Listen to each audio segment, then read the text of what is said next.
বলা হলো আনসারুল্লাহ বাংলা টিমের আধ্যাত্মিক নেতা, কখনো গুরু, কখনো প্রধান, কখনো আবার আরো কি যেন। আসল কথা হচ্ছে মিথ্যা কথা বললে একবার স্থির থাকা যায় না।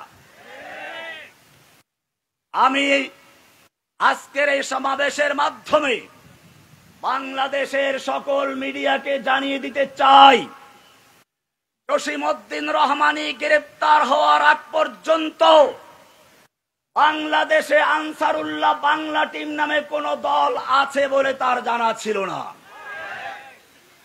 আপনারা জানেন, একজন লোক যদি লেখক হয় আর সে কোনো দল করে, তাহলে অবশ্যই কোনো না কোনো সূত্র ধরে সে ওই দলের দিকে আহ্বান করবে। একজন লোক যদি ইমাম ও খতিব হয়, কোনো না কোনো সূত্র ধরে সে তার বক্তব্যে সেই দলের প্রতি আহ্বান জানাবে, সমর্থন জানাবে। একজন লোক যদি মাদ্রাসার টিচার হয়, তাহলে সে কোনো না কোনো সূত্র ধরে তার ছাত্রদেরকে ওই দলের প্রতি আহ্বান জানাবে। আমি এই সব প্ল্যাটফর্মে কাজ করেছি। আমি ধানমন্ডির এক মসজিদে ইমাম ও খতিব ছিলাম, জামিয়া রহমানিয়ার ছাত্র এবং মুহাদ্দিস ছিলাম। আমি অনেকগুলো বই লিখেছি। সাংবাদিক ভাইদেরকে বলি, তোমরাও তো তদন্ত করো জসিমউদ্দিন রহমানের বইগুলো, জসিমউদ্দিন রহমানের বক্তব্যগুলো, জসিমউদ্দিন রহমানের ইমাম, মুয়াজ্জিন, মুসল্লি ছাত্রদেরকে সব তালাশ করে একটা প্রমাণ খুঁজে বের করো যেখানে জসিমউদ্দিন রহমানী আনসারুল্লাহ বাংলা টিমের দলে কাউকে আহ্বান করেছে, অথবা এই দলের প্রতি সমর্থন করেছে, অথবা এই দলের কোনো নাম উল্লেখ করেছে। সরকার যখন কোনো প্রমাণ উপস্থাপন করতে পারে নাই, ব্লগার রাজীব হায়দা হত্যার মামলায় আমাকে প্রধান আসামি দেখানো হয়েছিল, প্রচার করা হয়েছিল। কিন্তু আপনারা দেখেছেন, বিশ্ববাসী দেখেছে, সাংবাদিকরাও দেখেছেন, সেই মামলায় 2 জনকে ফাঁসি দেওয়া হয়েছিল, 1 জনকে যাবজ্জীবন, 10 জনকে, 3 জনকে, 4 জনকে 10 বছর সাজা, আমাকে দেওয়া হয়েছিল 5 বছরের সাজা। 5 বছরের? এটা পাগলেও জানে। ওই মামলার সঙ্গে যদি আমাকে প্রমাণ করতে পারত, তাহলে 5 বছরের সাজা নয়, গলায় রশি ধরিয়ে ঝুলিয়ে তারা হত্যা করত। এরপরও কি প্রমাণের প্রয়োজন আছে? ওই মামলার রায়ের কপিতে লেখা আছে, বিচারক স্পষ্ট লিখে দিয়েছেন, আসামি জসিমউদ্দিন রহমানীকে আনসারুল্লাহ বাংলা টিমের গুরু, সদস্য, আধ্যাত্মিক নেতা যাই বলা হোক না কেন, রাষ্ট্রপক্ষ প্রমাণ করতে সম্পূর্ণ ব্যর্থ হয়েছে। সুতরাং এরপরেও যদি কোনো সাংবাদিক, কোন পত্রিকা, কোন মিডিয়া আমাকে আনসারুল্লাহ বাংলা টিমের প্রধান বলে প্রচার করতে চায়, আমি স্পষ্ট বলতে চাই, তারা সেই পলাতক খুনি স্বৈরাচারী হাসিনার দোসর বলে প্রমাণিত হবে। বাংলার তৌহিদি জনতা তাদেরকে বাংলাদেশ থেকে হাসিনার মতো বিতাড়িত করার চেষ্টা করবে ইনশাআল্লাহ। যদি বাংলাদেশে থাকতে চাও, বাংলাদেশে যদি থাকতে চাও, বাংলার জমিনে যদি বসবাস করতে চাও, আজকের থেকে এদেশের তাওহীদি জনতাকে জঙ্গিবাদ বলা বন্ধ করো। আর জঙ্গিবাদের নাটক সাজাবে না। ওদের সর্বশেষ চক্রান্ত ছিল হাসিনা পালানোর পরে হিন্দুদের বাড়িতে আগুন লাগাবে, মন্দিরে আগুন লাগাবে, হিন্দুদেরকে গণহত্যা চালাবে, ওরাই চালাবে। এরপরে নাম দিবে দেশের তৌহিদি জনতার বিরুদ্ধে। এদেশের তৌহিদি জনতা ওদের সেই পাতা ফাঁদে পাড়া না দিয়ে যখন ওরা মন্দিরে হামলা করতে লাগলো, আগুন লাগাতে লাগলো, এদেশের মাদ্রাসার ছাত্র, স্কুল কলেজের ছাত্র মিলেমিশে তারা মন্দিরে আগুন দেওয়ার পরিবর্তে মন্দিরকে রাত জেগে পাহারাদারি করেছে।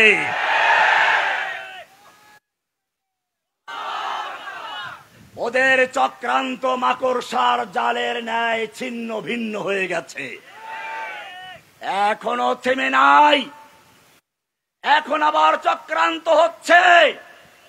প্রথম চক্রান্ত হবে স্কুল কলেজের জেনারেল ছাত্রদের মধ্যে আর মাদ্রাসা ছাত্রদের মধ্যে বিভেদ তৈরি করে দেওয়া। কারণ ফেরাউনদের চরিত্র এটাই ছিল। ফেরাউন কি করেছিল? ওয়াজআলা আহলাহা শিয়া। ফেরাউন তার দেশের জনগণকে বিভিন্ন দলে বিভক্ত করেছিল। এখনো ভারতের হাসিনার লুকিয়ে থাকা এই দেশের পা চাটা গোলামেরা, শুধু পা চাটা গোলাম বলতে আমি গোয়েন্দাদেরকে বলছি না, পুলিশ আওয়ামী লীগকে বলছি না, এদেশের ওলামায়ে কেরামদের মধ্যেও একদল আলেমে সু লুকিয়ে আছে যারা হাসিনার পা চাটা গোলামি করতে। তাদেরকে চিহ্নিত করতে হবে। তারা আমার বিরুদ্ধে চক্রান্ত করে না, চক্রান্ত করে দেশের তৌহিদি জনতাকে বিভক্ত করার জন্য। সুতরাং আমি স্কুল কলেজের ছাত্রদেরকে বলছি, তোমরা আমাদের ভাই, তোমরা আমাদের সাথে একাত্র হয়ে, আমরা তোমাদের সঙ্গে একাত্র হয়ে কাঁধে কাঁধ মিলিয়ে দেশের জনতা ওই স্বৈরাচারী হাসিনার বিরুদ্ধে আন্দোলন করেছো, সর্বশক্তি দিয়ে তোমরা মোকাবেলা করেছো। তোমরা রাজপথে গুলির সামনে, বুলেটের সামনে বুক পেতে দিয়েছো। সাবাস তোমাদেরকে, ধন্যবাদ তোমাদেরকে। তোমরা আবার সেই হোসাইন আহমদ মাদানির ইতিহাসকে জাগ্রত করেছো। হোসাইন আহমদ মাদানি রহমাতুল্লাহ আলাই ইংরেজদের বিরুদ্ধে আন্দোলন করছিলেন। ইংরেজরা কারফিউ জারি করে দিল, ঘোষণা করা হলো ওই মঞ্চে যদি কেউ বক্তব্য দেখতে উঠে তাকে দেখা মাত্র গুলি করা হবে। মাওলানা মাদানি রহমাতুল্লাহ আলাই সেই মঞ্চে উঠে প্রথমেই বললেন, আমি শুনেছি এই সাদা কুকুরের দল ঘোষণা করেছে যে ব্যক্তি ইংরেজদের বিরুদ্ধে বক্তব্য দিবে তাকে গুলি করা হবে। আমি মাদানি হাজির হয়েছি, করো গুলি। এই বলে তিনি তার শেরওয়ানির বুতাম খুলে দিয়েছিলেন। ইতিহাস সাক্ষী, গুলি করা দূরের কথা, তিনি যখন করো গুলি বলে ধিক্কার দিলেন, সঙ্গে সঙ্গে ওই পুলিশদের হাত থেকে রাইফেল গুলো ঝরঝর করে পড়ে গিয়েছিল। দীর্ঘ 2 ঘন্টা পর্যন্ত বক্তব্য দিয়েছিলেন। বক্তব্যের শুরু ছিল এরকম, সাগামিরো গুরবাজিরো মোশেরা দেওয়াকুনাত ইচনি আরকানে দৌলত মুলকে রাভি রাকুনাত। সাগ আমির, সাগ মানে কুকুর, আমির মানে বাদশাহ, কুকুর বাদশাহ। গোরবা ওজিরো, গোরবা হলো বিড়াল, বিড়াল হচ্ছে মন্ত্রী, মোশ হচ্ছে ইঁদুর। তিনি বললেন প্রধানমন্ত্রী হচ্ছে কুকুর, মন্ত্রী হচ্ছে বিড়াল, এমপিরা হচ্ছে ইঁদুর। এই রকম লোকদের যারা যেই সংসদ চলে, সেই সংসদ জাতির কল্যাণ বয়ে আনা, সেই সংসদ জাতির ধ্বংস বয়ে এনে। বাংলাদেশে তাই হয়েছে। দুর্নীতি, চাঁদাবাজির এমন এক পর্যায়ে চলে গেছে, 18 লক্ষ কোটি টাকা বাংলাদেশকে ঋণ রেখে শেষ পর্যন্ত খাবার তৈরি করে খেতে না পেরে, খাবার দাবার ফেলে দিয়ে, বুফে ফেলে দিয়ে, না খেয়ে সে পালাতে বাধ্য হয়েছে তার স্বামীর বাড়িতে।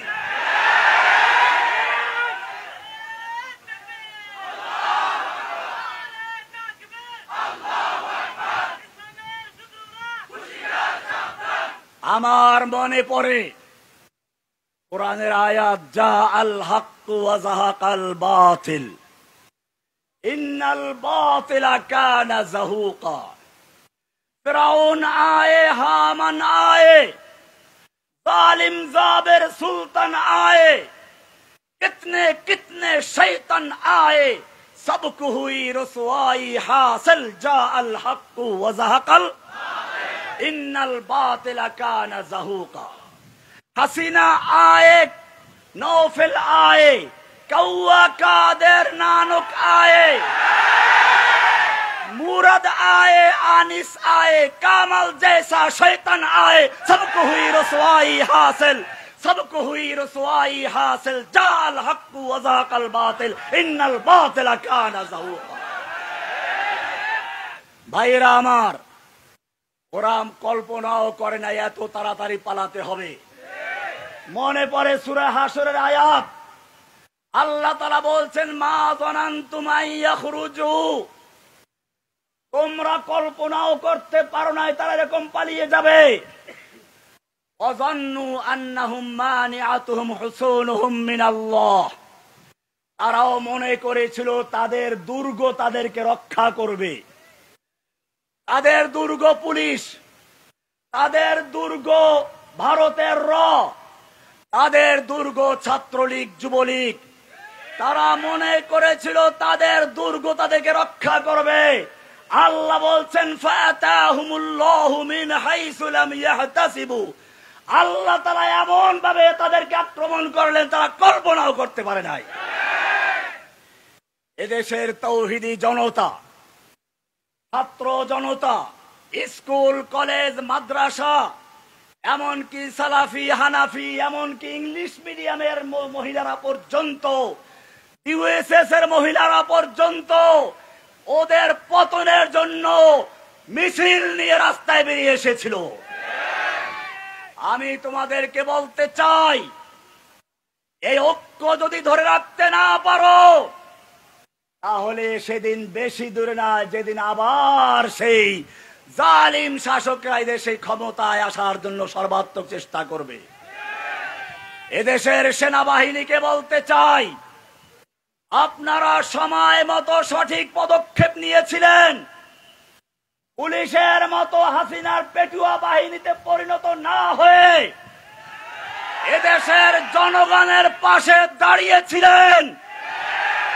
সেজন্য দেশের জনতা আপনাদেরকে সাবাস জানায়, ধন্যবাদ জানায়। আপনাদের মধ্যেও অনেক দেশপ্রেমিক, ইসলাম প্রেমিক রয়েছে। মনে করবেন না জসিমউদ্দিন রহমানী হাসিনার সেই কথিত জঙ্গিবাদের নেতা, না না। জসিমউদ্দিন রহমানীর অনুসারী তোমাদের সেনাবাহিনীর মধ্যে হাজার হাজার রয়েছে, স্কুলে রয়েছে, কলেজে রয়েছে, ইউনিভার্সিটিতে রয়েছে। জেনে রাখো, বুড়োগারদেরকে হত্যা করার পিছনে মাদ্রাসা ছাত্র অল্প কয়েকজন, যত বেশি কাজ করেছে সব ইউনিভার্সিটি ছেলেরা করেছে।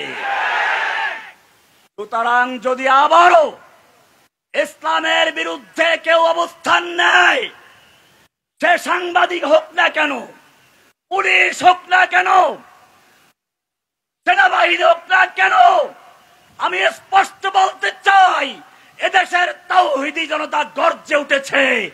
এই গর্জন তোমাদের রক্ত দিয়ে এদেশের মাটিকে রঞ্জিত করবে ইনশাআল্লাহ।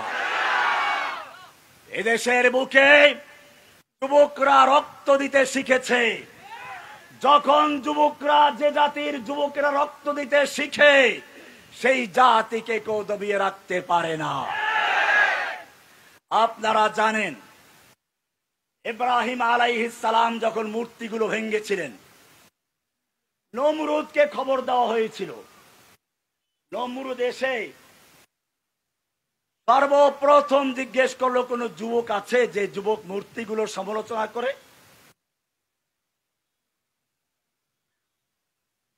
কেন যুবকের প্রশ্ন ছিল?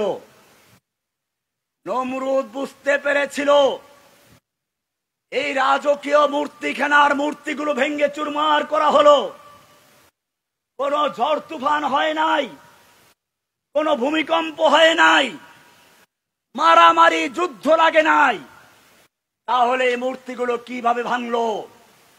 নিশ্চয়ই এটা মূর্তি ভাঙ্গা পর্যন্ত শেষ নয়, এটা হচ্ছে এই মূর্তির সমাজকে ভেঙ্গে দিয়ে তাওহীদি সমাজ গড়ার জন্য এক মহা পরিকল্পনার শুভ সূচনা মাত্র।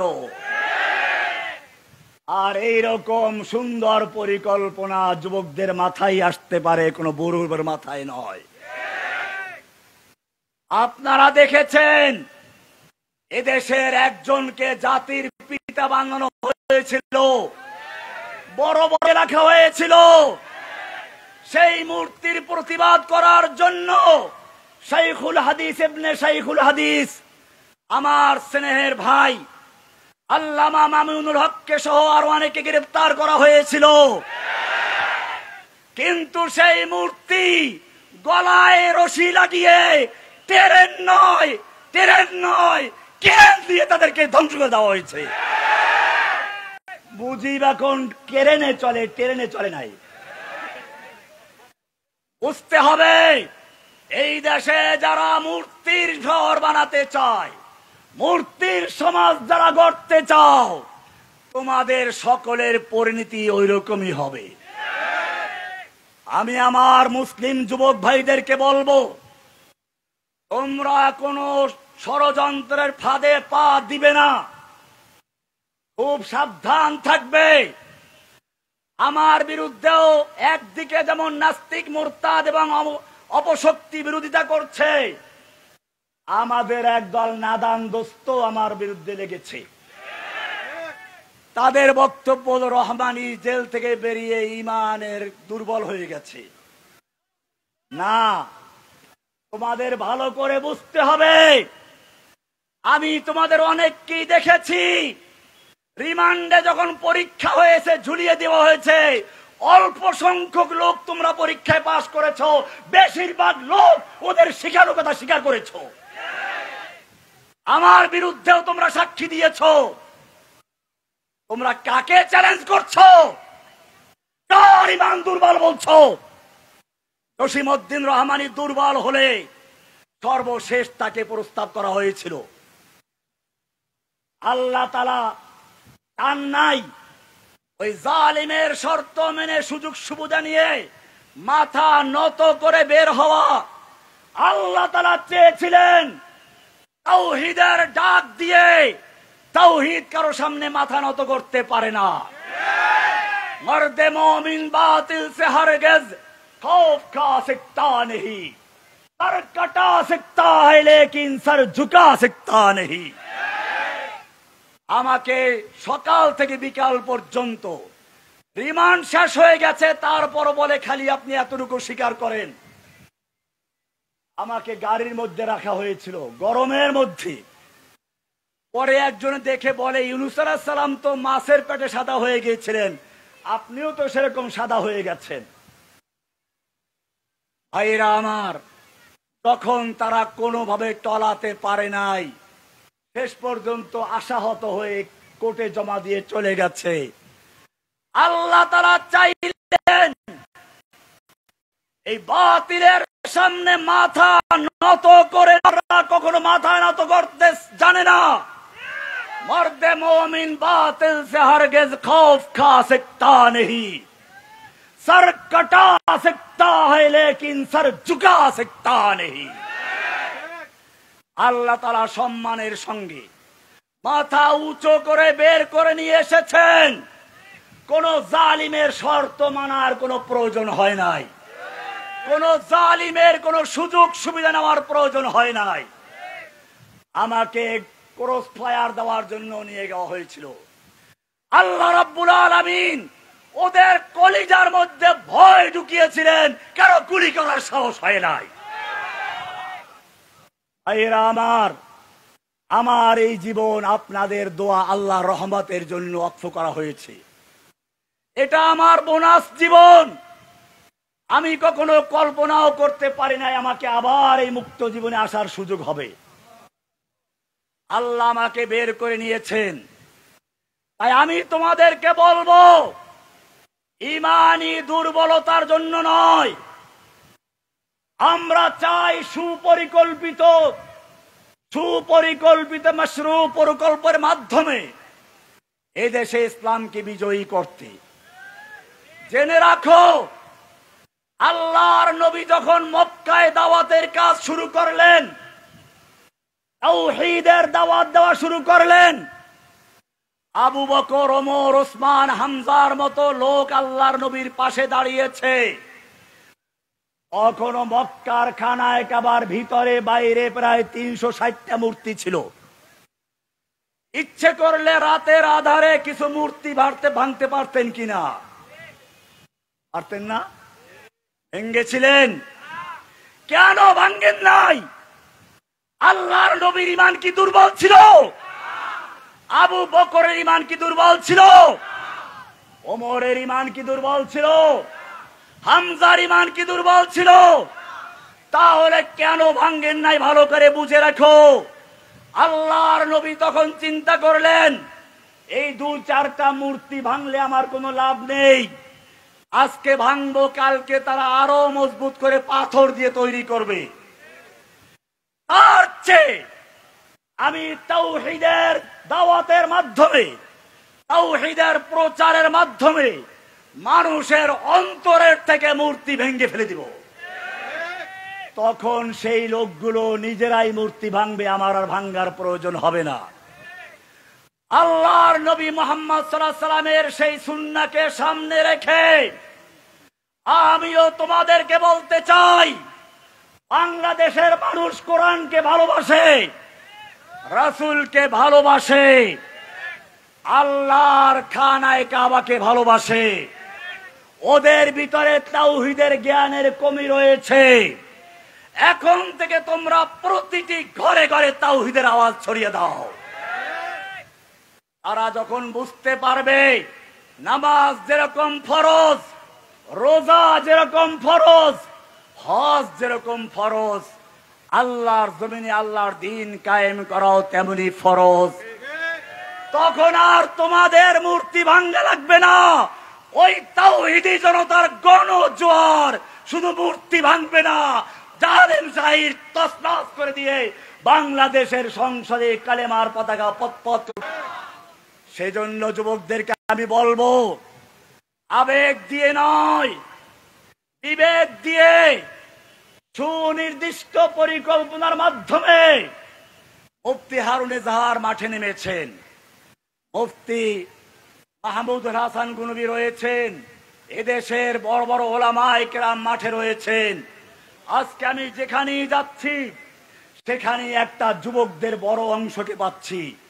আমি আশা করি আমরা যদি ঐক্যবদ্ধভাবে কাজ করতে পারি তাহলে সেদিন বেশি দূরে নয়, যেদিন বাংলাদেশের ব্যাংকে, আদালতে, সংসদে কোরআন ছাড়া অন্য কিছু চলবে না। আমাদের মধ্যে বিভেদ তৈরি করার চেষ্টা চলবে। হেফাজতের নেতাদেরকেও বলবো, আপনাদের বিরুদ্ধেও চক্রান্ত হচ্ছে, হেফাজতকে ভাঙ্গার ষড়যন্ত্র হচ্ছে, এদেশের আলেমদের মধ্যে চক্রান্ত হচ্ছে। আপনারা কোন কাফেরের, মুরতাদের ফাঁদে পা না দিয়ে ঐক্যবদ্ধভাবে মাঠে এগিয়ে চলুন। জালিমের যত বড় বাধা উপেক্ষা করে চলুন। তন্দিয়ে বাদে মুখালিফ সে না ঘাবড়, ये तो चलती है तुझे ऊंचा उड़ाने के लिए।